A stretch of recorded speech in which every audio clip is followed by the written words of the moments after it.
नीति आयोग की रिपोर्ट पर सीएम नीतीश का बयान, हेल्थ सेक्टर में बिहार ने की तरक्की, महाराष्ट्र से न करें तुलना। उपचुनाव को लेकर अब पीछे नहीं हटेगी आरजेडी, प्रदेश अध्यक्ष जगदानंद सिंह का बयान, सोच समझकर हमने लिया है फैसला। पप्पू यादव को मिली राहत, साक्ष्यों के अभाव में कोर्ट ने किया बरी, कोर्ट से बाहर निकलते ही एक्शन मोड में आए पप्पू यादव। बेगूसराय और गोपालगंज में लापता युवकों का शव मिलने से मची सनसनी, दोनों मामलों को लेकर पुलिस गंभीर, जांच तेज।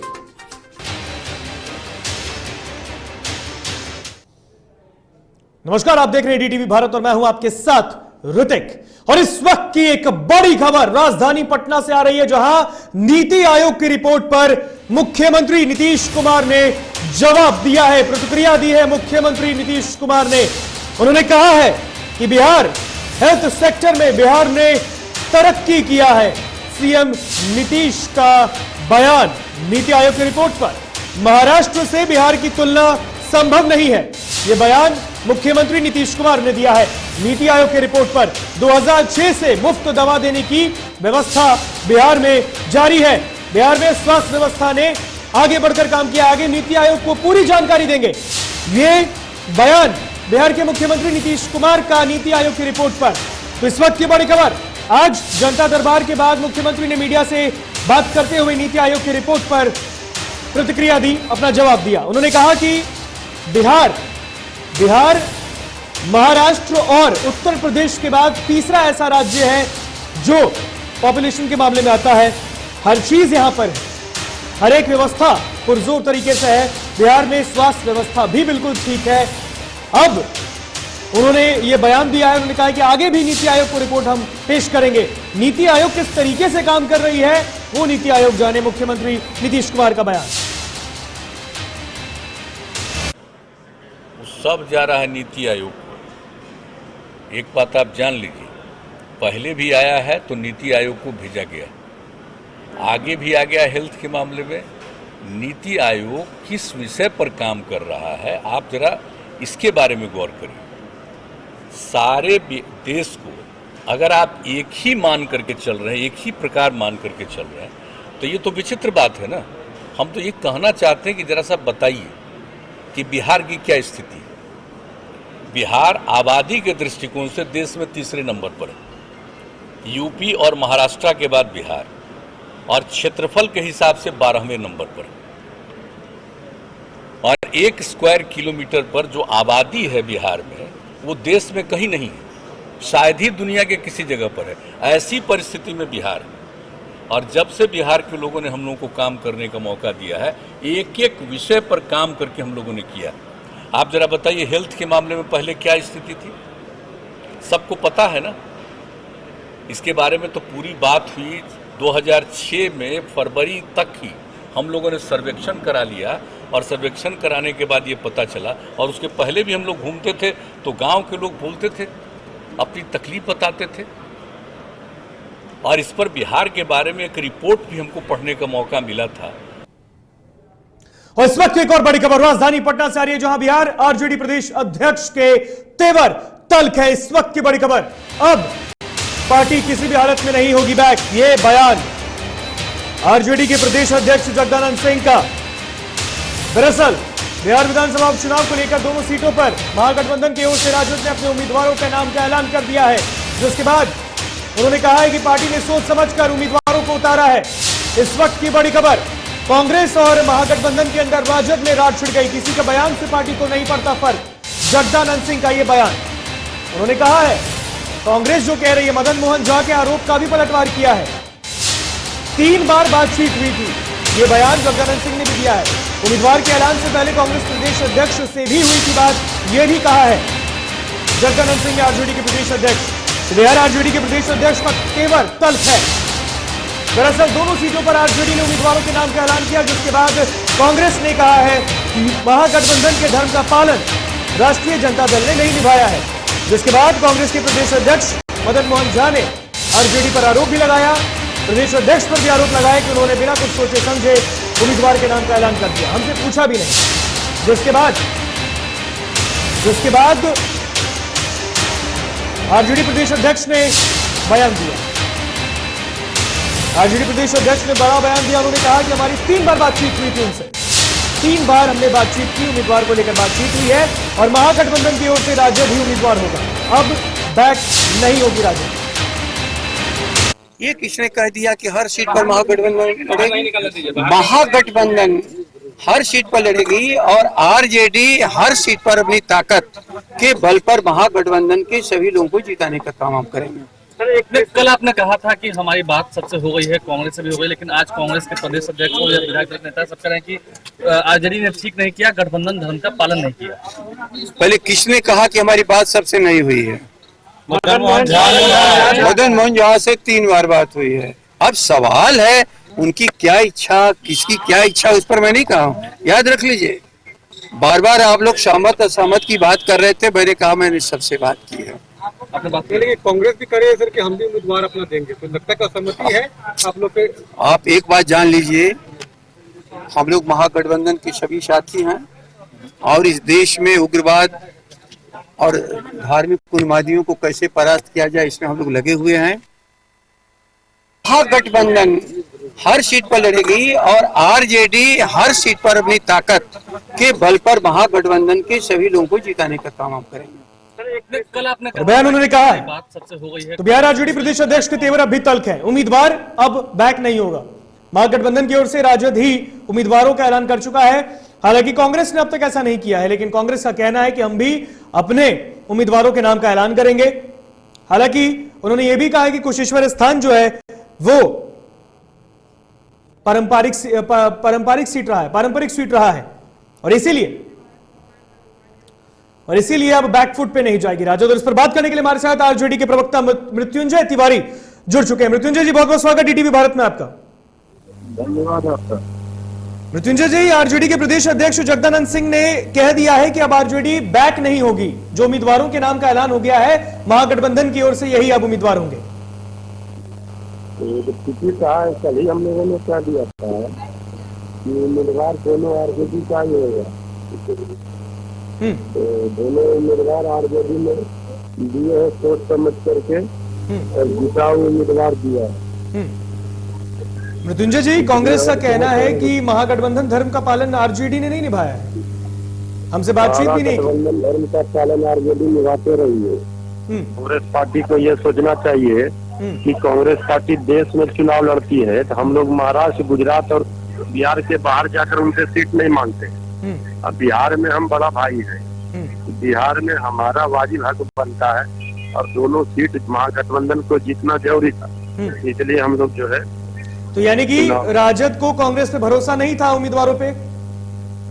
पूरा भरोसा है, सब चीज ऑल इज वेल है, कहीं कोई परेशानी नहीं। कहीं कोई परेशानी नहीं मृत्युंजय जी, तो फिर ये बात कहां से आरजेडी के प्रदेश अध्यक्ष जो कह रहे हैं उसके बाद बातें सामने नहीं आ रही? चलिए, लगता है मृत्युंजय तिवारी जी का फोन कट गया है। ऑल इज वेल, महागठबंधन में ऑल इज वेल है, ऐसा कह रहे मृत्युंजय तिवारी। लेकिन उन्होंने कहा है कि बिहार में बड़ा भाई है राजद, तो बड़े भाई ने सोच समझ के फैसला लिया है, यानी कि कांग्रेस को बता दिया गया है कि कांग्रेस महागठबंधन के अंदर उनकी क्या कुछ बातें होती हैं। वहीं एक तरफ राजद प्रदेश अध्यक्ष ने कहा कि आपसी तालमेल से उम्मीदवारों की घोषणा की गई है, जहां कांग्रेस के प्रदेश अध्यक्ष से भी सलाह लिया गया। लेकिन दूसरी तरफ बिहार कांग्रेस के प्रदेश अध्यक्ष मदन मोहन झा ने इस बात से इनकार किया है। उन्होंने आरजेडी पर आरोप लगाते हुए कहा कि बिना इस बात की जानकारी दिए आरजेडी प्रदेश अध्यक्ष जगदानंद सिंह ने उम्मीदवारों के नाम का ऐलान कर दिया, इसलिए अब कांग्रेस भी दोनों सीटों पर अपने उम्मीदवारों के नाम का ऐलान करेगी।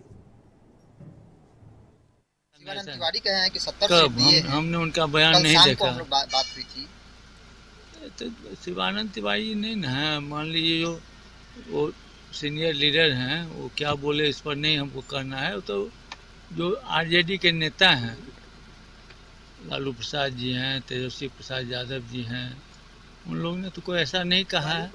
अब बात ये है अगर 70 सीट पर हम लड़े थे तो उसमें कुशेश्वर स्थान भी था। सबसे बड़ी बात है महागठबंधन का जब कोई बात होता है तो बैठ के निर्णय होगा, नहीं तो सभी लोग अपने अपने हिसाब से स्वतंत्र हैं, जिनको जो लड़ना होगा लड़ेंगे। आरजेडी के प्रदेश अध्यक्ष हैं जगदानंद सिंह, उन्होंने कहा है कि आपसे बात हुई है हमारी, उसके बाद ही हमने नाम की घोषणा की है। जगता बाबू से मेरी बातचीत हुई थी कल सुबह, कैंडिडेट पर नहीं हुई थी, न ये बात हुई थी तो दोनों सीट हम लड़ेंगे। उन्होंने मेरे कैंडिडेट पर कुछ बात कहा था, हम बोले सीट तो मेरा है, उस पर तो बैठ के बात होगा। और कैंडिडेट अगर मेरा कैंडिडेट कोई आप पूछ रहे हैं तो आप भी न बताइएगा जो आपके कैंडिडेट कौन हैं। अगर डॉक्टर अशोक कुमार जी से कोई बेहतर कैंडिडेट कुशेश्वर स्थान में आपके पास है तो आप हमको बता दीजिए, हमको भी नाम महागठबंधन में तो मुझे भी यह हक है, या आप मेरे कैंडिडेट का नाम पूछिएगा तो हम भी आपसे पूछेंगे। मेरा इतना बात उनसे हुआ है, इसमें कहीं कोई दो बात नहीं। बोले ठीक है हम बात करते हैं। कब ऐलान आप लोग कब कर रहे हैं सर? कल तक करेंगे। कल तक पक्का हो जाएगा। दोनों केंद्र पे निर्भर है, मतलब कि आला कमान से बात होगी। निश्चित रूप से आला कमान से बात होगी, या बात हो भी रही है। दोनों सीटों पर होगा सर ऐलान? एक सीट तो फाइनल है, हम समझते हैं दूसरा सीट भी हम लोग लड़ेंगे ही, क्योंकि आला कमान से जो बात हुई है, वहाँ के लोगों से जो मेरी बातचीत कल 5 बजे के बाद से हो रही है, कांग्रेसियों की मंशा है उस सीट पर भी लड़ने की। मैंने उनके मनोभावना से कांग्रेस आला कमान को अवगत करा दिया है। बिहार उपचुनाव में उम्मीदवारों को लेकर महागठबंधन में ही राड़ छिड़ चुकी है। दरअसल आपको बता दें कि मुंगेर के तारापुर और दरभंगा के कुशेश्वर स्थान सीट को लेकर महागठबंधन की ओर से राजद ने अपने प्रत्याशियों के नाम का ऐलान कर दिया, जिसको लेकर अब कांग्रेस भी राजद पर हमला बोल रहा है। इसी कड़ी में कांग्रेस के वरिष्ठ नेता और विधायक शकील अहमद शाह ने हमला बोला। उन्होंने कहा कि राजद महागठबंधन धर्म का पालन नहीं कर रही। तो राष्ट्रीय जनता दल ने ये गठबंधन तोड़ा है, तो धर्म तो उन्होंने नहीं निभाया। मेरा तो ये मानना रहा है, मैं मानता भी उस तरह से हूँ कि भारतीय जनता पार्टी के साथ जो वैचारिक लड़ाई लड़ना है, संघर्ष करना है, उसमें राष्ट्रीय जनता दल पीछे हो रहा है। सवाल सीटों का नहीं है, सवाल ये है कि आज के दिन में जो देश के सामने चैलेंजेस है, उस चैलेंजेस के साथ किस तरह से सामना करना है, यह है लड़ाई। और राष्ट्रीय जनता दल को मैं देख रहा हूँ बहुत दिनों से कि वो ये लड़ाई लड़ने में सक्षम नहीं हो पा रहा है। ये दिक्कत की बात है। जाप सुप्रीमो पप्पू यादव को बड़ी राहत कोर्ट ने दी है। बता दें कि 32 साल पुराने मामले को लेकर पप्पू यादव मधेपुरा जेल में बंद थे, लेकिन तबियत खराब होने की वजह से उन्हें डीएमसीएच में भर्ती कराया गया। 4 महीने पहले ही पप्पू यादव को कोर्ट ने सजा सुनाई। वहीं बाहर निकलते ही पप्पू यादव ने बीजेपी पर जोरदार हमला बोला।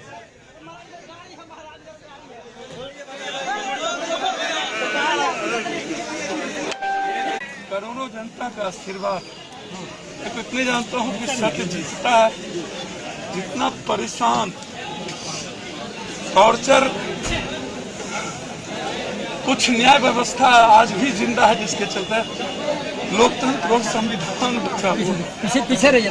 मेरे जैसे लोगों को, लड़ने वालों को इस देश में कल्याण नहीं है।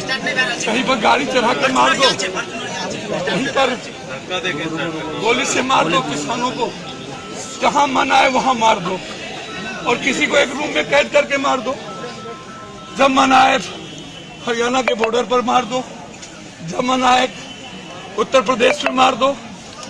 डेमोक्रेसी तो समाप्त हो चुकी, कोई बोलने वाला नहीं। सत्ता पक्ष और विपक्ष कंप्लीट कोलैप्स कर चुका। देश की स्थिति बहुत बुरी है, आपातकाल की है। मैं सिर्फ इतना कहूंगा, सच्चाई की जीत है।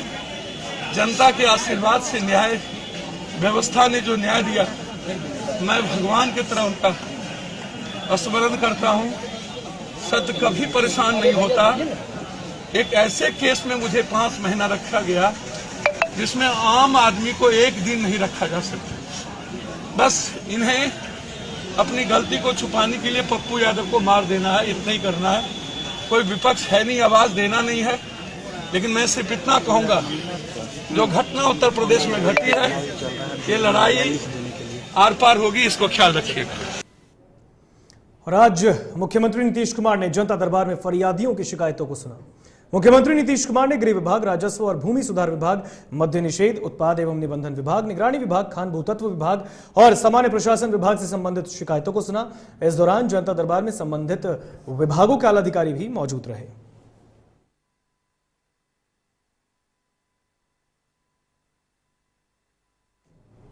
आरजेडी के प्रखंड अध्यक्षों के 2 दिवसीय प्रशिक्षण शिविर का दूसरा चरण दीप प्रज्वलित कर शुरू किया गया। शिविर 2 दिनों तक चलेगा। आयोजन नेता प्रतिपक्ष तेजस्वी यादव के सरकारी आवास 1 पोलो रोड में हो रहा है। उक्त जानकारी पार्टी के प्रदेश प्रवक्ता चित्ररंजन गगन ने दी है। बताया जा रहा है कि प्रशिक्षण शिविर के दूसरे चरण में लगभग 400 प्रतिभागी भाग लेंगे और इस चरण में उत्तर बिहार के सभी प्रखंड अध्यक्षों और नगर परिषद अध्यक्षों के साथ ही उत्तर बिहार के सभी जिला अध्यक्ष और जिला के प्रधान महासचिव भाग लेंगे। 21 और 22 सितंबर को हुए प्रथम चरण के प्रशिक्षण शिविर में दक्षिण बिहार के प्रखंड अध्यक्ष भाग ले चुके हैं, तो वहीं तेजस्वी यादव खुद सभी नेताओं को प्रशिक्षित करेंगे। उत्तर बिहार के जिला अध्यक्ष और प्रधान महासचिव भी इसमें भाग ले रहे हैं। खबरों में रुकेंगे यहां पर एक छोटे से ब्रेक के लिए, कहीं मत जाइएगा, जल्द हाजिर होंगे।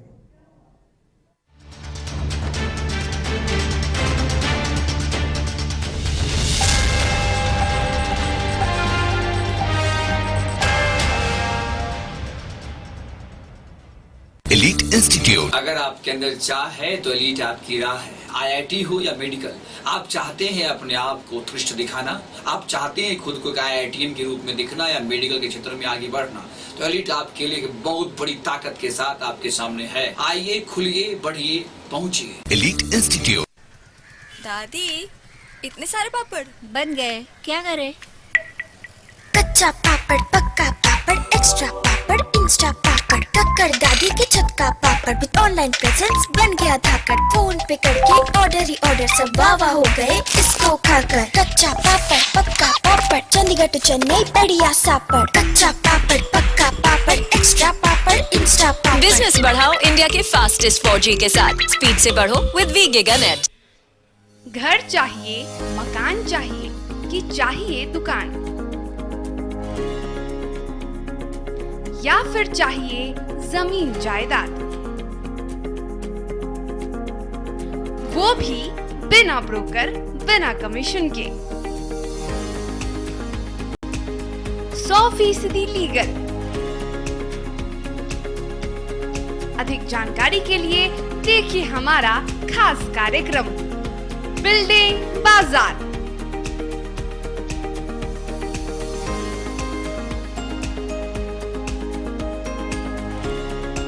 Finance expert engineer Madan Gupta के साथ सिर्फ DTV भारत पर, शनिवार और रविवार रात 8:30 बजे।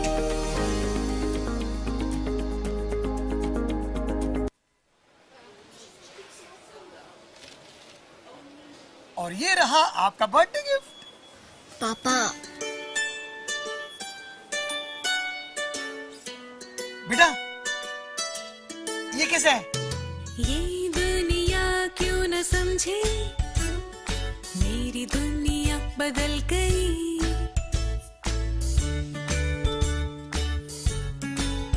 और ये देखो पीहू,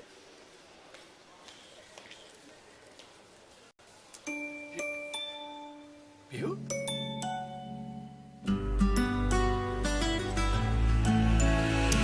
गुड़ियों से खेलने वाली तेरी गुड़िया बड़ी हुई। बच्चे कब बड़े हो जाते हैं पता ही नहीं चलता। थोड़ा बड़प्पन दिखाइए। रहो सेफ सैनिटरी पैड से खुद को स्वस्थ और सुरक्षित रखने में इनका साथ निभाइए।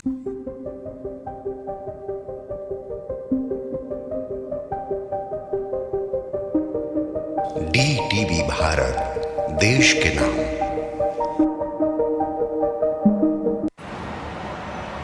सर छुट्टी चाहिए थी। क्यों? गांव के सारे घर कच्चे थे, बाढ़ में ढह गए, मेरा भी। Good morning sir. देखिए, बुनियाद भी पक्की, आपका नया घर भी पक्का, सालों साल चलेगा सर। ठीक है, ले लो छुट्टी।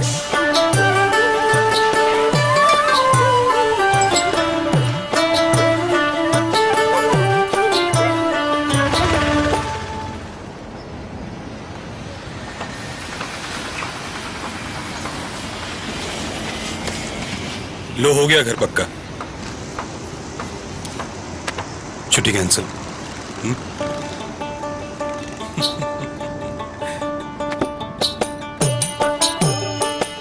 सच्ची खुशी वही होती है जिसकी बुनियाद दूसरों की खुशी में हो। कोणार्क, खुशियों की बुनियाद। अबे गुड्डू ठीक से लगाओ बे, रिश्तेदार आएंगे तो उनको लगना चाहिए ना कि इस घर में हमारी चंदा का कितना मान सम्मान है और आज हम और हमारा परिवार कितना खुश है। हाँ हम तो आपको बताने भूल गए, हमारी चंदा इतने सालों बाद गाभन हुई है। हाँ और पहले जो दो खाए ना तो स्वस्थ और तंदुरुस्त कैसे रहेगी। भला हो मधुसूदन गोल्ड पशु आहार का, जिसके देने से हमारी चंदा गाभन हुई और उसको एक रिष्ट पुष्ट बच्चा हुआ। हाँ अगर आप भी अपने पशुओं से करते हैं प्यार तो उन्हें दीजिए सिर्फ और सिर्फ मधुसूदन गोल्ड पशु आहार। भाग खुल जाएंगे।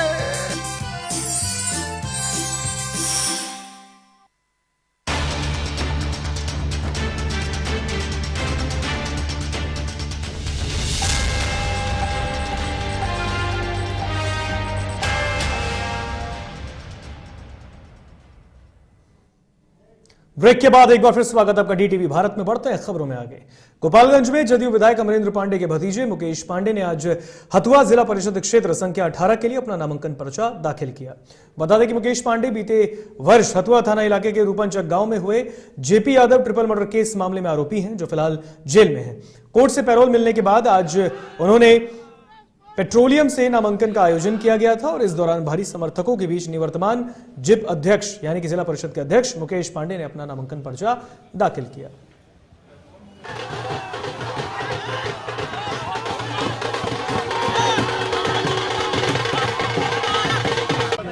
आज क्षेत्र संख्या 18 के कर्मठ एवं युवा उम्मीदवार सुयोग्य श्री मुकेश पांडे जी का आज नामांकन हुआ और उसमें पूरे जिले से जो भी उनको चाहने वाले लोग हैं, माताएं, बहनें, बुजुर्ग, नौजवान साथी, सारे लोगों ने आया। नॉमिनेशन में सब लोगों ने उनको आशीर्वाद दिया और जो विकास की जो चर्चा क्षेत्र संख्या 18 में होती है, केवल हम लोग विकास की बात करेंगे और विकास पे चुनाव हम लोग जीतेंगे। बेगूसराय में सड़क किनारे गड्ढे से कल शाम से लापता युवक का शव मिलने से इलाके में सनसनी फैल गई। घटना तेगड़ा थाना क्षेत्र के अयोध्या गांव की है। दरअसल तेगड़ा गांव निवासी मिठू सोनी शराब के मामले में 2 दिन पहले जेल से छूटा था। फिलहाल पुलिस पूरे मामले की जांच कर रही है। मृतक शराब तस्करी के मामले में जेल गया था और 2 दिन पूर्व ही जेल से बाहर निकला। फिलहाल पुलिस शव को कब्जे में लेकर पोस्टमार्टम के लिए सदर अस्पताल भेज चुकी है। कहने का मतलब है कि शराबबंदी सिर्फ नाम का है। शराब तस्कर टाइप का आदमी था, शराब पीता था, शराब पीने इधर आया, शराब माफिया में कुछ आपस में हुआ होगा पता नहीं। 2 दिन मौसम भी खराब रहा, इधर इसका लाश मिला है। इसी क्रम में तो लाश मिला है, पानी डूबा हुआ था। सुबह लोग इधर आया, शौचालय में देखा है। गोपालगंज के भोरे में 2 दिन से लापता 33 वर्षीय शख्स का शव आज पुलिस ने बरामद कर लिया। आपको बता दें कि भोरे थाना इलाके के हाथा पडरौना निवासी गोविंद राम बीते 2 अक्टूबर से अपने जीजा पिंटू राम के साथ बाजार के लिए घर से निकला, लेकिन वो वापस घर नहीं पहुंचा। तो वहीं मृतक के पिता रूस राम ने हत्या का आरोप अपने दामाद पर लगाया, लेकिन अब तक यह साफ नहीं हो पाया कि आखिर हत्या किस कारण से की गई।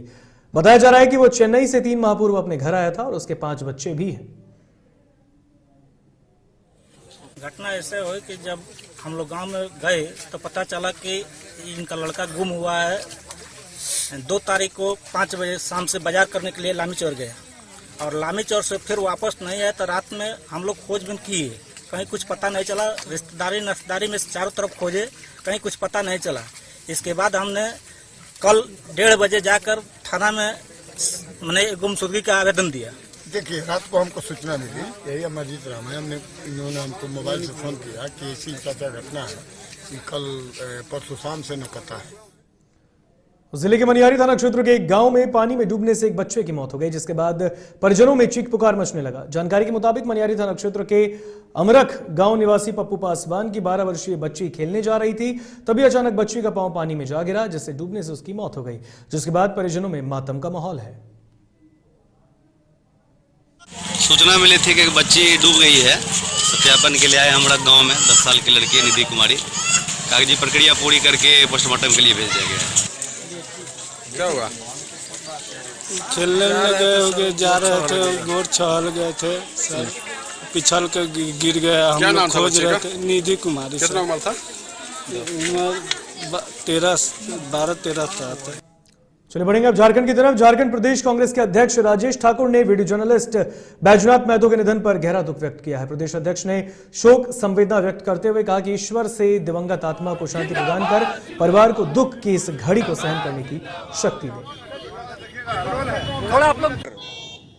उत्तर प्रदेश की सरकार किसानों पे जुल्म ढाने की बात हो, दलित महिलाओं पे जुल्म ढाने की बात हो और लगातार किसानों पे जिस तरह से हमलावर है केंद्र और राज्य की सरकार। और आपने देखा जिस तरह से प्रियंका गांधी जी से किसानों की जो हत्या हुई है, जो भारतीय जनता पार्टी के नेताओं द्वारा की गई है, उनसे सिर्फ मिलना चाहती थी। वो चाहती थी कि किसी तरह का जो जिस तरह से वहाँ पर पूरा किसान और प्रशासन के बीच में तनाव चल रहा है, उस तनाव को कम करने के लिए वो जाना चाहती थी किसान परिवारों से मिलने के लिए। और जिस तरह से उनको बदतमीजी के साथ उत्तर प्रदेश की सरकार ने गिरफ्तार करने का काम किया है, उस मांग को लेकर के हम पूरे प्रदेश में पुतला दहन कर रहे हैं। और हम तब तक चैन से नहीं बैठेंगे जब तक कि प्रियंका गांधी जी को रिहा नहीं कर दिया जाएगा। जमशेदपुर में विशेष विभाग के द्वारा शहर के जरूरतमंद छात्रों के शिक्षा स्तर को बढ़ाने के मकसद से नई शुरुआत की गई है, जहां जरूरतमंद छात्रों को पुस्तक उपलब्ध करवाने की दिशा में कार्य शुरू किया गया। इसके लिए विभाग ने किताबों का संग्रह करना शुरू कर दिया है। आपको बता दें, ये वैसे पुस्तक हैं जो छात्रों के स्कूली पाठ्यक्रम में शामिल है और अंग्रेजी और हिंदी दोनों माध्यम के ही पुस्तक यहां संग्रहित किया जाता है।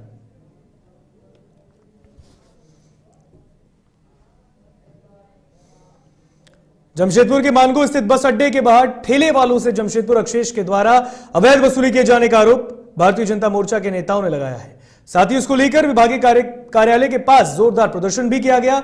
इनका कहना है कि विभाग के द्वारा अपने लोगों को बस अड्डे के बाहर तैनात किया गया है, जो प्रति ठेले से प्रतिदिन 100 रुपए का चार्ज लेते हैं और इनके मुताबिक ये वसूली जबरन की जाती है। वैसे अक्षेश के विशेष पदाधिकारी ने कहा कि बस अड्डे के अंदर जो ठेले लगते हैं उनसे विभाग शुल्क लेती है, जिससे उन्हीं की मेंटेनेंस किया जाता है।